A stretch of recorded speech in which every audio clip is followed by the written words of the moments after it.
Alright, so in this video we are going to be looking at equation on sequences and series. An equation with the first term of an arithmetic progression is a and the common difference is -1. If the sum of the first n terms is equal to the sum of the first 3 n terms of the progression, express a in terms of n. Obtain the value of a when n is 10 and hence find the sum of the first 30 terms of the progression. So let's begin by collecting our data. The first term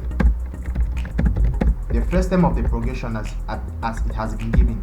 The first term is a and the common difference is, let's say, it's equal to -1. Now the first thing is that we have been said if the sum of the first n terms is equal to the sum of the first 3 n terms of the progression, so we are going to use it. So how do we find the sum of the first n terms of an arithmetic progression? S of n is simply n over 2 into 2a plus n minus 1 times d. That's it. Now our d is -1, so it means that, and our a is a, so s of n is just n over 2 into 2a. Now putting d as -1 here, we are going to get minus n minus 1. That's it. So this is going to give us n over 2 into 2a minus n plus 1. Now let's also find the sum of the first 3 n terms, or let's maybe call this equation 1.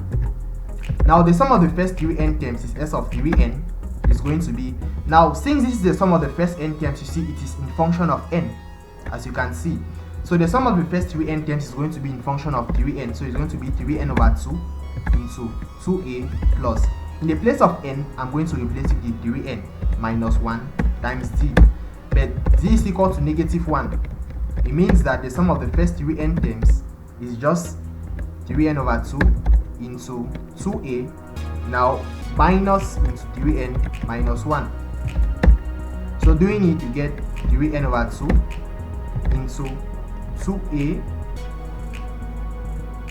minus 3n plus 1. Alright, so I can call this equation 2. Now according to the equation 1 is equal to equation 2, and the objective is to express a in terms of n. So equation 1 being equal to equation 2, meaning the sum of the first n terms is equal to the sum of the first 3 n terms as per the equation. It means that here is the sum of the first n terms, this will be equal to, and here is the sum of the first 3 n terms, this. Alright, so from here we can start simplifying. Now we can write the sum of the first 3 n terms. This 3n over 2 is the same as 3 times n over 2. That's 3n over 2. So we see that n over 2 on the left hand side, let me indicate it in red, is going to cancel off with n over 2 on the right hand side.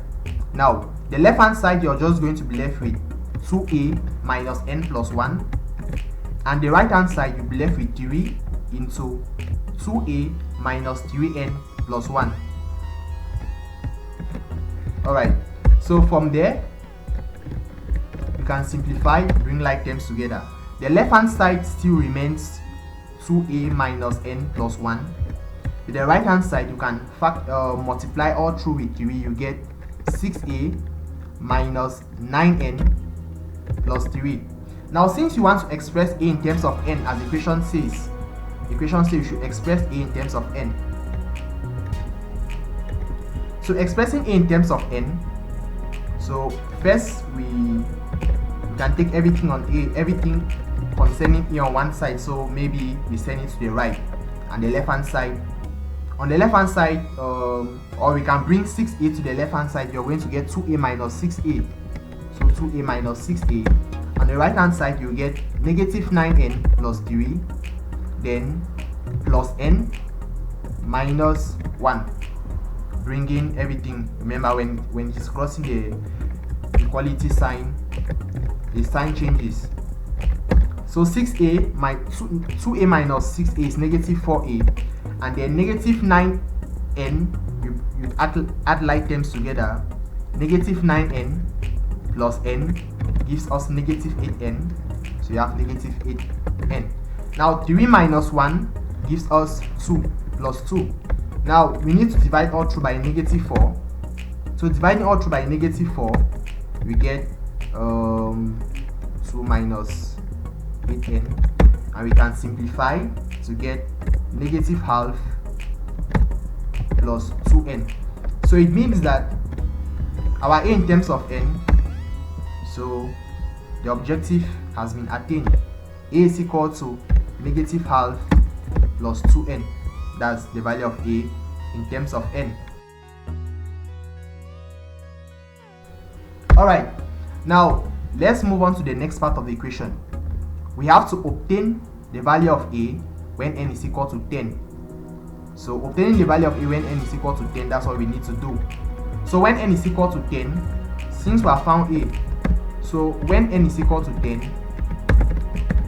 then we have a as negative half plus 2 times 10, because n is 10. We just substitute the value of n being 10. So we are going to get negative half. 2 times 10 is 20. So negative half plus 20. So we have 39 divided by 2. So that's the value of a when n is 10. Alright, let's move on to the next part of the equation. We have to find the sum of the first 30 terms of the progression. That's the last part of the equation. Finding the sum of the first 30 terms of the progression. Alright, so S of 30, that's what we want to look for, and it is a hence question. So we need to be very careful, meaning hence, it means we need to use the information that we have had from the beginning.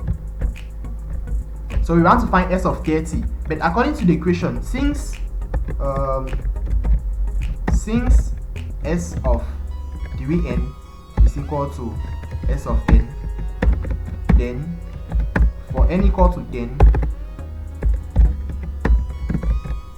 we have that S of 30 be equal to S of 10. Now we can find S of 10. We can just come here. Here is our S of n. So S of 10, you just replace n with 10. So our S of 10 will just be equal to, in the place of n, I fit 10, and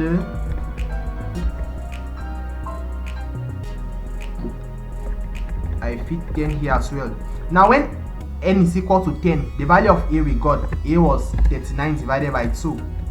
So we see how we have used that. Alright, so this is going to be equal to 10 over 2 is 5. So we have 5 into.